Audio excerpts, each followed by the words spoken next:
J'ai trouvé ici les mamans là qui font des challenges dans des TikTok, qui font des lives. Elles incitèrent les gens toujours à dire non, mon père a beau y pour balayer ma gouda bien dit. Comment bazui ma gouda, qui tient dans la légalisation, bazui va démystifier en haut. Comme ici ma gouda qui non, quand vous partez faire la relation sexuelle avec une femme ou avec un homme avec une femme avec un homme, c'est ça qu'on appelle ça Magoda. C'est non, mais la vraie sens il y a Magoda. Magoda c'est pas ça. Magoda c'est un nom propre d'une famille qui se trouve en Tanzanie. Je vous mets en le bref. Pourquoi je m'en fous? Très bien. Parce que nous avons la liberté d'expression. Okay. Les églises de réveil ont hypnotisé la population congolaise. Je pèse mes mots, je mesure même. Les églises de réveil ont hypnotisé la population congolaise. Y compris aussi la politique congolaise, une fameuse politique congolaise qui a aussi fait endormir la population congolaise. Donc, peuple a commis une distraction notoire, peuple a commis dépaysé, peuple a commis Nanzala et commis et qui souffrance et commis et qui a se basé le roi la télé, on va dire qu'il a monté un peuple. Ils auront commis la massanga, au lieu de Ngobama, il a Manyoko, au lieu de Gadia, il y a Makasu, au Sobatita, Mata, au Parola Bankoro, au Kenogolo, moi c'est à Taï, au Kosi, c'est de moi. Il n'y a aucune personne. Maintenant, ce matin, lui, c'est fini pour lui. C'est fini pour lui. Bon, moi, j'ai travaillé en coulisses. J'ai travaillé en coulisses, j'ai travaillé en catimini. Je cherchais le périmètre où je cherchais l'endroit artistique que je dois présenter mon œuvre. Parce que les gens sont dans le studio. Personne ne peut en douter de moi. Personne ne peut en douter de moi. Maintenant, il y a qui bosserait dans le studio. On peut en douter en salle à Nîmes, il y a en salle à. Et là, il y a en salle à Tigrane, il y a une émission. Et là, il y a en salle à voilà. Maintenant, si Héritier a sa campagne avec l'œuvre, je m'en fous de sa campagne avec ça, ses frères. Alors,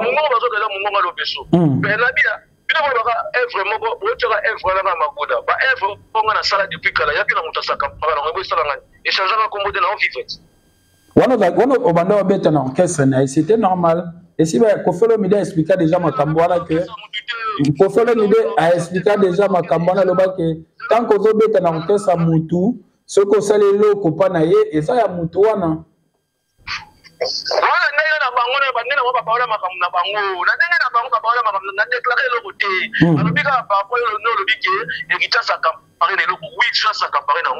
Kasi yem dala na ba horizon oyo ba propulser logo yem dala ba compte ana ba page oyo ezali monétiser ana ba compte na ezali ko rouler ana ba manager ana budget il faut sa campagne on pas pousser logo les avantages na pas avantage na ngai. OK. Voilà, c'est ça. Ce que Rita Ben na dom de parité ma ko de lingua bimati. OK. Sont sérieux. Lingua bimati. Qui ce soit en Rouloba, je m'en fous de tout ce qu'ils vont parler. Ba prêtre catholique. Basango. Basango. Le quota va finir ma douce dans la rango. Oh papa. Comment contrôler bango? Comment contrôler bango? Oh. Donc si je comprends bien, l'idée à Gotika Badasses Babina Bongo Yumto ou excité qu'est-ce à la bongo. Oui, c'est moi. Mais babi toka ba bantu c'est nga bongo te mais pour exposer corps à bana basi moins te. C'est faux, archi faux. Vous ne connaissez pas l'histoire. Allez-y en Afrique du Sud, nous sommes tous des Africains. Vous allez voir que les femmes, la coutume n'a pas de artiste il faut avoir toujours dans le studio pour préparer la bilo, pour kangisara la bilo, quoi, tout ça, c'est quoi, et tout l'anzombo. Ah, et tout l'anzombo. Et tout l'anzombo, man, joli nzonzo. Oh. On a ce niveau. Tout l'anzombo. Après Katafumbo, après Magoda, lele tout l'anzombo. Katafumbo, ne parlez pas toutes ces histoires-là, parlez Magoda, mon frère. T'es dans le biboui. Je dois dire que tout l'ensemble, je suis un man joli nzonzo, et bien ça n'a pas tout comme n'a pas tout, à couper la mobile, on a un gando, à bien ça mobile, à tout AVC. Man joli nzonzo. Oh. Moi ça l'olemo. Moi ça l'olemo. Moi ça mungwa. Moi ça ciseau. Ah ah. C'est fort ça. La minute sur internet, mais tout est baluka bango wana nani ko bali ke musicien tika asala ke loko pamba te. Na sala makambo oyo elo salama na vie sociale ya batu na vie quotidienne to za ba reconnaissant na vie. Makambo ça mana poto to na mukili awa eza bizarre. Mais c'est que na moi si na kisasa eti na poto comme na poto tango comprendre ka yo kafi za la awa. A comprendre ka o pour l'emploi la awa. A comprendre ka o sécurité sociale ya la awa. A comprendre que caisse d'allocation familiale est là. Alors comprendre que non moi si na poto ninga za ko monde pomba allez a comme bisko ko fina mobile ba sala na ba malili L'homme de Magoda. Bonjour, c'est Landry. Landry Bat. Oui, Landry Bat, bonjour. L'homme de Magoda, bonne santé. Santé Zali, santé Zali très bien par la grâce de Dieu. Sauf que dans un peu de période il y a traitement dans les soins médicaux, mais santé parce que tout c'est la première des choses, c'est la santé. La santé est primordiale ici. Donc, la PCB, téléspectateurs, nous partout. On va connecter l'émission à l'autre week-end, la PCB, on va bon week-end. Que le Seigneur Tout-Puissant du Créateur soit avec eux. Voilà, c'est ça, quoi. C'est bien moi, tigre, le bébé. L'homme, comme les gens m'appellent actuellement, l'homme du moment, l'homme du Magoda, il y a Makoko. Très bien. Moi. Très bien, l'homme de Magoda. Alors, on va directement attaquer ce sujet, ces cris qui fait bouger la toile. Alors, honorable Lobeso, vous avez dit cri Magoda. Sûrement, Yomoko Ebi et l'Onini Magoda Laxi. Alors, je ne sais pas si vous pouvez expliquer aux gens Magoda signifie quoi, Laxi Nini Magoda. Bon, la première des choses, moi je réponds à toutes les questions que vous allez devoir me poser. Avant, il faut pas se documenter. Je n'ai pas dit que les gens ne se documentent pas. Il faut pas se documenter.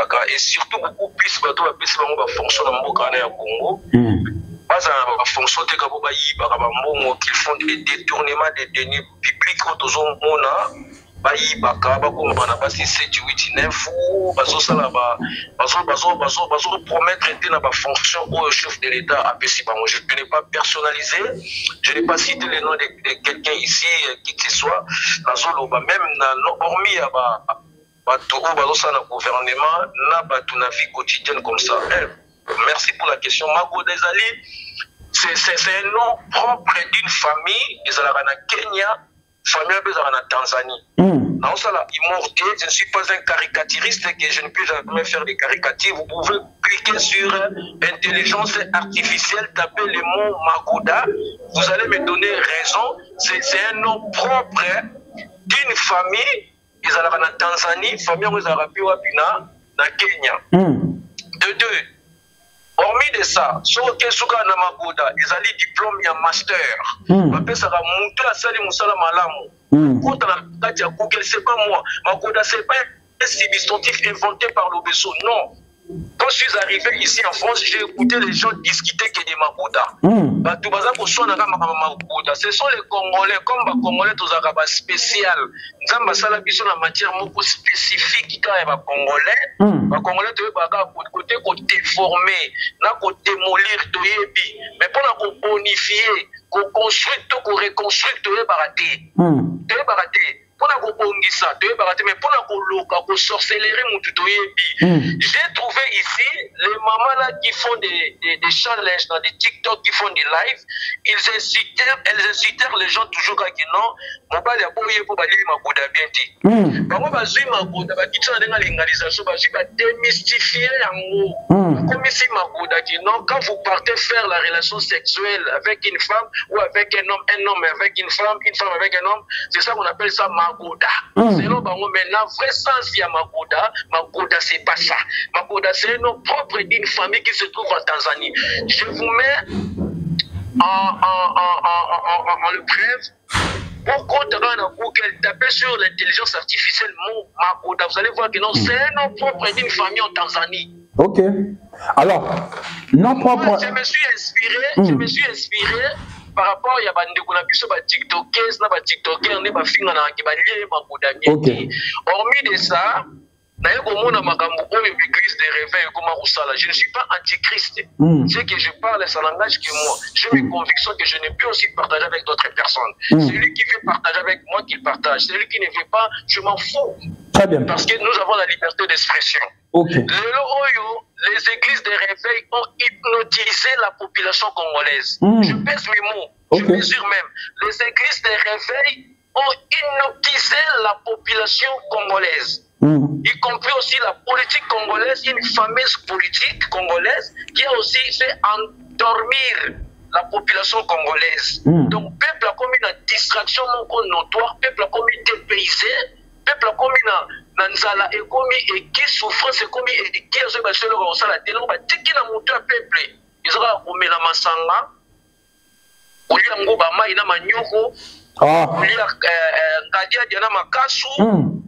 Ozoba kita mata ko pakola bankoro ko kende ko mwasi atai okosi bande ko na poto ke ozala maladi batinda $200 $300 oki ozuki hotel moko po kangami na kajola lilo bango batiki peuple la yango wana et l'église de réveil il faut saisir les gens il prend les gens en otage du lundi au lundi du 1er janvier jusqu'au 31 décembre mon frère quand est-ce que les gens vont travailler?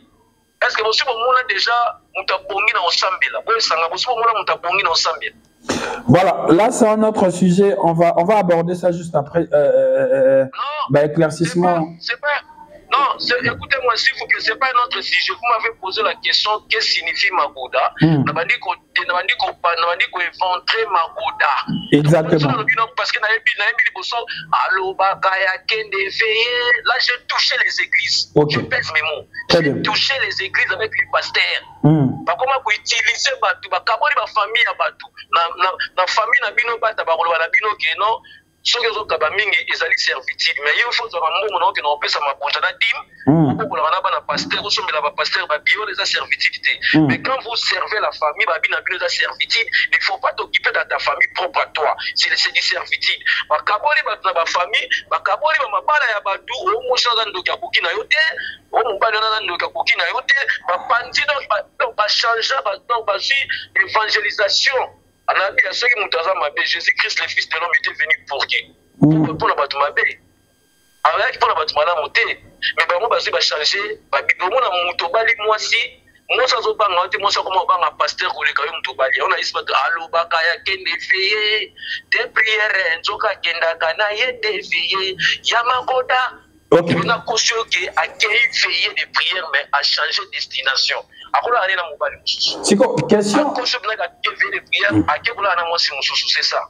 Question est abouée. Expliquez la définition de Magoda. Au PCP, définition, il y a TikToker, on a TikTokers. Alors, j'aimerais savoir, Nakri Oyobwaki, aux autres touchés côté Nini, il y a la définition, il y a famille, il y a explication, il y a Magoda ou bien il y a TikTokers. Parce que lorsque alors, on a veillé à Magoda. On a il y a TikTokers, il y a Makambo, Nengo expliqué. Une très belle question, une question très pertinente. On a touché. Merci. TikTokers, je ne suis pas hypocrite. Ok.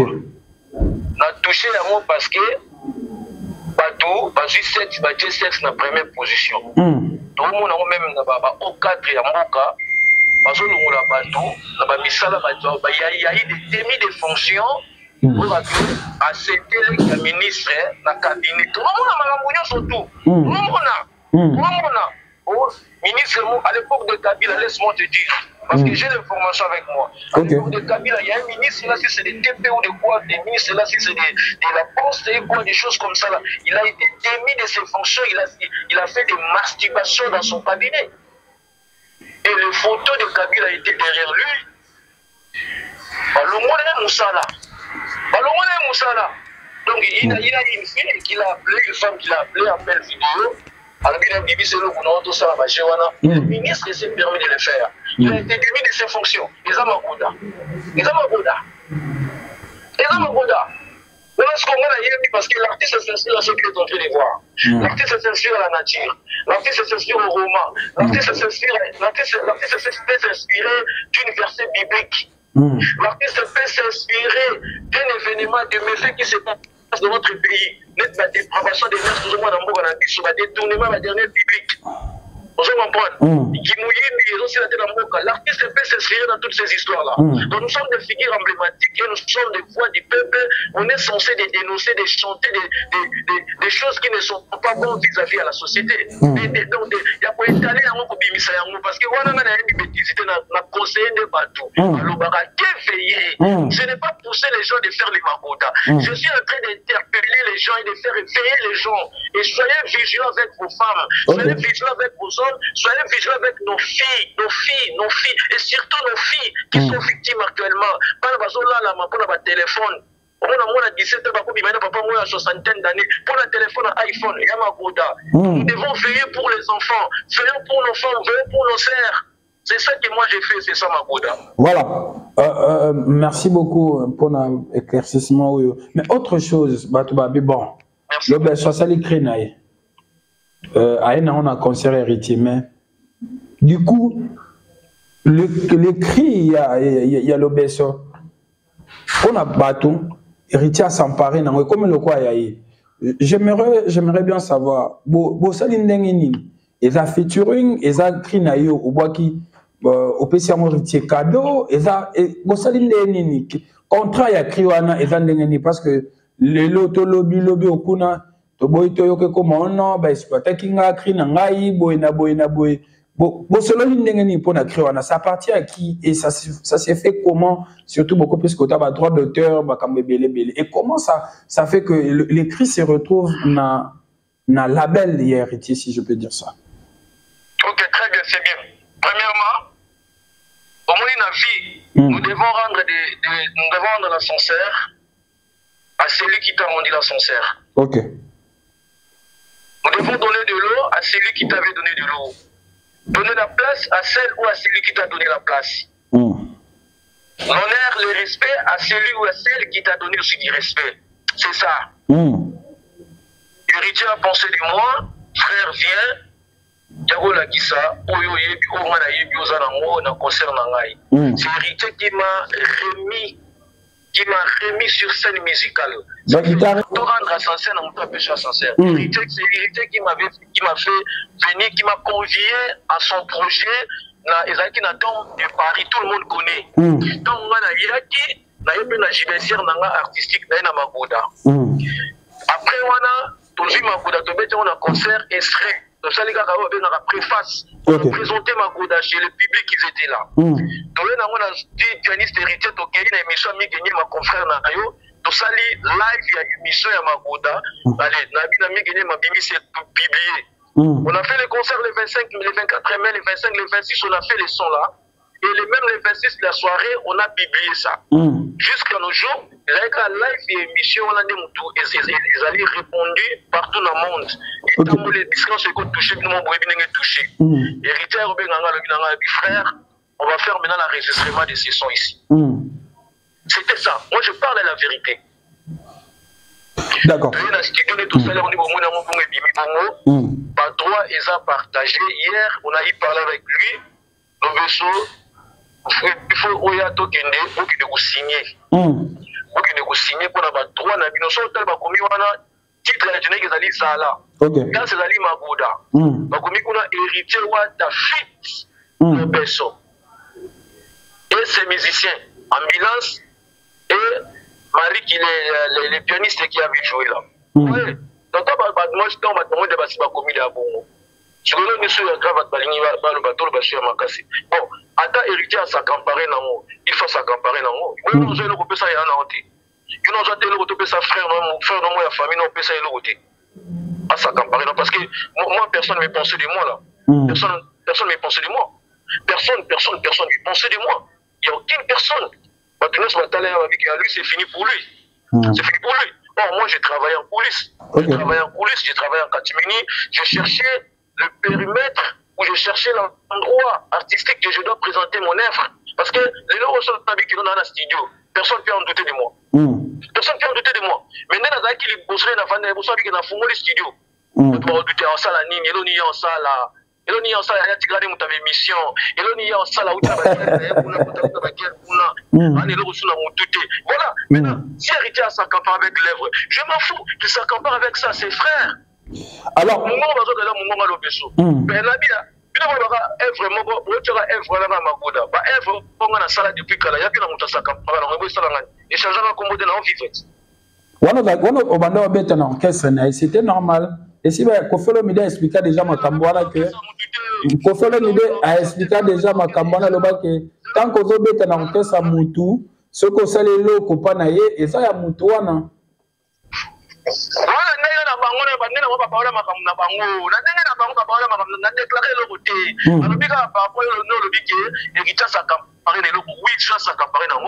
Kasi yem dala ba horizon oyo ba propulser logo yem dala ba compte ana ba page oyo ezali monétiser ana ba compte na ezali ko rouler ana ba manager ana budget il faut sa campagne on pas pousser logo les avantages na pas avantage na ngai. OK. Voilà, c'est ça. C'est le véritable na dom de parité ma ko de lingua bimati. OK. Sont sérieux. Lingua bimati qui ce soit en Koloba, je m'en fous de tout ce qu'ils vont parler parce que ba bi ko lo me ba bi ko bimisa mo monter. Mais peut-être pour pas protéger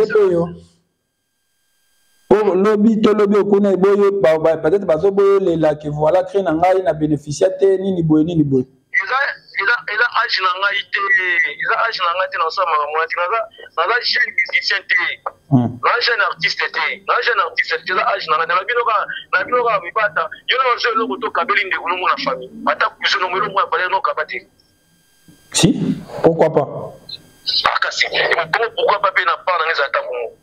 Alors, le monsieur a pensé de moi. Si quand on a des lois dans ça là, du moins on paye dans la concert na yo, na ma beaucoup pas détail le logo na yo. OK. Je crois que je vais bosser à répéter dans la vie. Na ele bi ne logo c'est apprendre ou à laisser. Ce qui boyoka nga. Na pesi na tempo na bi na beta ka boyi. Il y a une question dans Ngana Tuna. Il y a une question il y a juste après Ngana Yeba le rythme, le son et ça et nous ce outil pas ou bien c'est un travail d'équipe. C'est un travail d'équipe, c'est les complémentarités des idées mais moi j'avais donné les tempos. J'ai dit que non, je suis beaucoup plus que folk. Moi puis c'est la folk. C'est ça. Donc c'est moi qui étais la première personne de donner l'idée là, l'esprit là. OK. L'esprit là c'est moi qui ramenais les trucs, c'est moi qui viens avec l'esprit. Je dis que non, na beta na type qui est na boka na mbunda na folk. Pour soit tempo na manzeku. Vous avez na mission à la maison mais soit tempo na nga ya ngoyo. Tiki na pesa na monoko. Ale muta c'était très intelligent bibisi mai. OK. C'est ça. Très bien. Alors, autre chose, c'est vrai, tu es dans le studio, on continue ça là, mais pour que toi aussi, ça Magoda, le clip est sorti.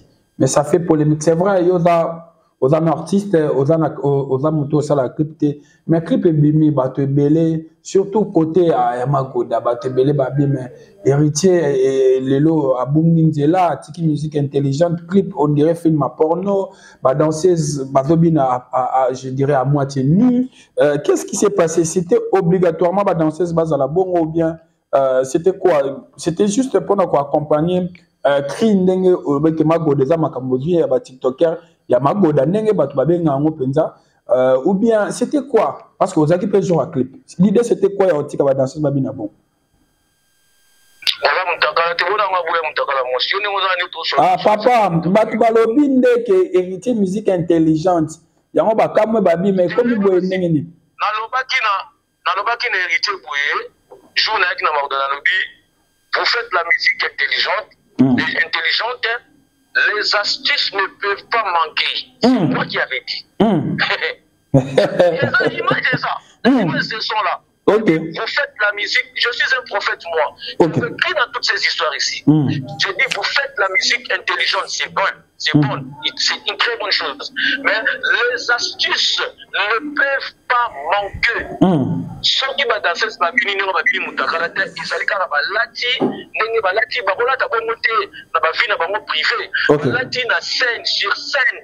Balati zali bilamo les scènes qui non et là t'as ma bongo, barola t'as pas monté, vie n'a pas monté bima, mais non. En plus, bato ba bakio na boya mutakala mwasi yebisanga na boya mutakala mwasi. Ah, ba prêtre catholique. Ane kila linga mona na boya. Ba prêtre catholique. Basango. Ah, Basango. Lokuta ba fina ma dusu ba sala kango ba. Oh papa. Pour contrôler bango. Pour contrôler bango. Oh. Non seulement ma solo. Donc, si je comprends bien, l'idée à Gotika Badasses va bien bon ou excité que ça la bon.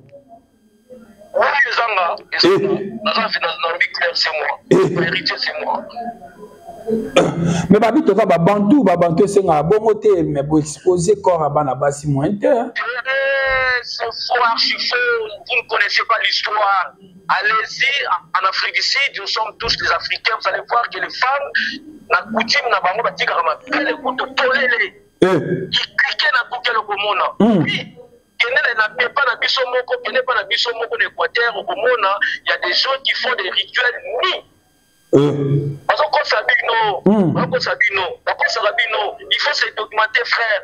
Il faut se documenter. Moutaka les a sacrés, Moutaka les a remèdes. Moutaka les sokola moral ya mutu. Moutaka les rebongisa ka mutu, tsaka mutu na bonne humeur. Moutaka la elongola mutu ba stress. Moutaka la etaka mutu comme dynamique. Moutaka les tsaka comme na sourire. Ya Moutaka la mo le bango combien de fois? Sourire. Vous comprenez? Ah?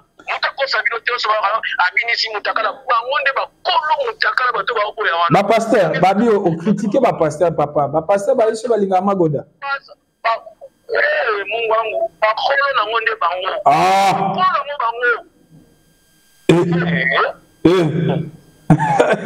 Là, c'est l'honorable Lobesson.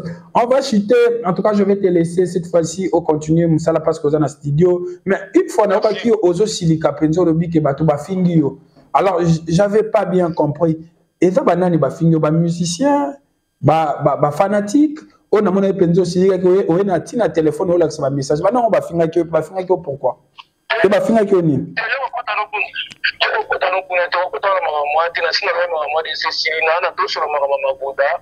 Vous allez journaliste vous êtes très intelligent na yo qui façon na yo façon de question na yo vous avez na flatté. Merci. Nous on a problème qui vous allez intervenir dans très bien pour tout na papa ma sanitaire papa maladie à niveau na Haïti. Nous doit finir na bisika de moi je n'ai pas le temps de citer son nom ou soit toi et me rappeler son nom on peut na appeler son nom ça les intervenir na hôtel. Dans la vie na ndenge na yemoko amilukila yemoko afinga déjà maman na ngai bitali na mikumba na yada tout fini toute sa vie c'est fini là on parle de Magoda. Très bien. Je n'ai pas le temps de citer son nom, il n'est pas mon collègue. Merci beaucoup. Alors aux dans le studio au préparer sur nini parce que bato me sustant boyo ka babi Lobesoka Magoda beti bo aller comme sur ma ba studio ernio sobo ozo préparer les biso nini album single artiste il faut avoir toujours dans studio pour préparer bilo pour kangisa babilo quoi tout ça c'est quoi tout la nzombo. Ah et tout la nzombo et tout la nzombo man joli nzonzo. On a ce nini wana tout la nzombo après Katafumbo après Magoda lelo tout la nzombo. Ne parlez pas toutes ces histoires-là, parlez Magoda, mon frère. T'es na lobby boy. Na lobby après Katafumbo, Magoda, c'est presque le même rythme. Katafumbo, Magoda, et là va ligne mon côté. Bon après c'est la musique folklorique là. Voilà. Technofolk. Il y a mon avis c'est que et tout la nzombo. Et ça y a ndenge nini. Et ça va ligne mon côté au bouger mon mkeli banda. Je l'avais voulu comme on est au Bimanès, tout ce titre et tout l'ensemble, je vais m'en jouer une journée, bien ça n'a pas tout comme n'a pas tout, à couper la mobile, on a un rando, à bien ça mobile bateau AVC. M'en jouer une journée. Oh. Moi ça l'aime. Moi ça l'aime. Moi ça mungwa. Moi ça ciseau. C'est fort ça. Babe ke batina na minute na internet mi to so baluka bango wana nani ko babi ke musicien tsika asala ke loko pamba te. Na ça makambo oyo et seulement la vie sociale ya bato na vie quotidienne tout ça va reconnaissant la vie makambo ça mana poto to na mukili awa eza bizarre mais c'est que na moi si na kisasa eti na poto comme na poto tant comprendre ka yo ka fiza la awa a comprendre ka o pour l'emploi la awa a comprendre ka o sécurité sociale la awa à comprendre qu'est-ce d'allocation familiale de la à comprendre que non moi si na poto ninga za monde pomba allez à comme isko ko fina mobile à bato sala na mama lili a ko kanza mo pona bensi na poto kanza na bengi tulanzo moti manzoli nzonzo. OK. Très bien. Si mobile AVC abinga je peux croire benga mobile na ndaku mobile ko mi ko sisina na bakar kuna la na bashamba ko mi ofuta shamba menda kuna imoko. Il y a des histoires qui se passent ici là. En Afrique ne sont pas acceptables. Okay. Je n'ai pas parlé, je n'ai pas tutoyé les femmes. Il y a des femmes qui font ça. Il y a des femmes qui font ça. Ils ont détruit leurs hommes. En tout cas, si on a besoin de porter Robin Salé qui n'est pas besoin moi si pour y en a porté mais pas comme il est là, pas le qu'il a mis balé. Pas le qu'il a mis balé. Tout le monde va manger une zone. Au moins, pas se rappeler. Au moins, en Afrique, il y a un carreau, moi, en Afrique. Alandi Magoudati en Afrique. Alandi Magoudati en Afrique. C'est vraiment AVC. Moi, ça m'ouvre. Pas ça m'ouvre, mais si on rappelle, pas ça m'ouvre. Ça m'ouvre, si vous avez moi, si vous avez comme moi, si Elengi. Ah, et bien, bon, moi, bien, ça n'est pas bon. Ça c'est ma copine. Honorable Lobesso, en tout cas, merci beaucoup. Merci beaucoup. Un dernier mot, Nabatonio sur Balandi Bissou. Le son est déjà disponible. Les amoureux de la bonne musique sans tendance va consommer son. Son avec vidéo, son complet, kits complet, vendu, va consommer son, va continuer la page, va continuer à Koka Totori na moto na Tembe, l'héritier de la musique congolaise et pourquoi pas africaine, va kota na kati, va kota biloko ezawana, va joa biloko, va consommer biloko makoda, ezali patrimoine ya musique africaine, musique congolaise. Bon cas c'est ce qu'on met dans le makoda, bon cas c'est te mettre dans le makoda.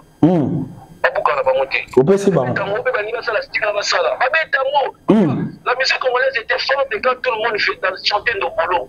Je te dis franchement la vérité. La musique congolaise était forte quand tout le monde interprétait Ndobolo. Tous les orchestres congolais ont chanté Ndobolo. Mais les lots, les lots côté comment une dimension de Ndobolo, parce que ils ont perfectionné la haine. La haine est devenue équipe. La haine est devenue équipe. Mais c'est comme il y a la séparation. On se comprend.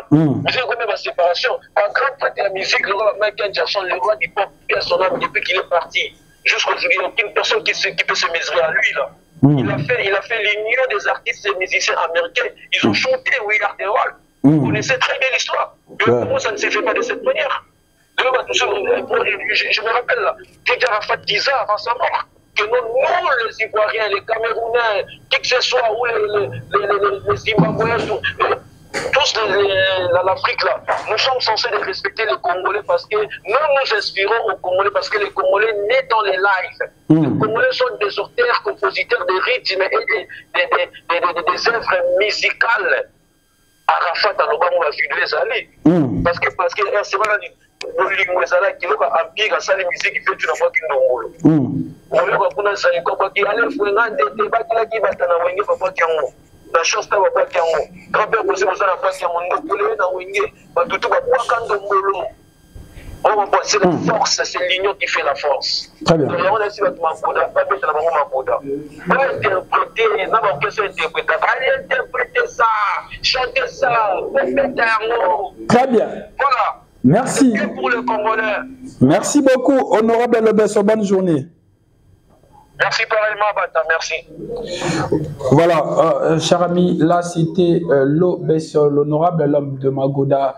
Il a donné deux explications claires sur le cri Magoda. Ça fait polémique, ça fait parler. Alors là, je pense que Bolandi, Lobesso Mpota, Lobesso honorable, c'est lui qui a fait un featuring avec Héritier Watanabe, son groupe. Donc, beaucoup na chaîne YouTube Héritier Watanabe télécharger ou écouter la chanson Zala Boyo qu'a créé Magoda. Et puis, je pense que je suis satisfait. Merci beaucoup, Nabatonio Balandi Bisso. On se retrouve prochainement. Allez, bye.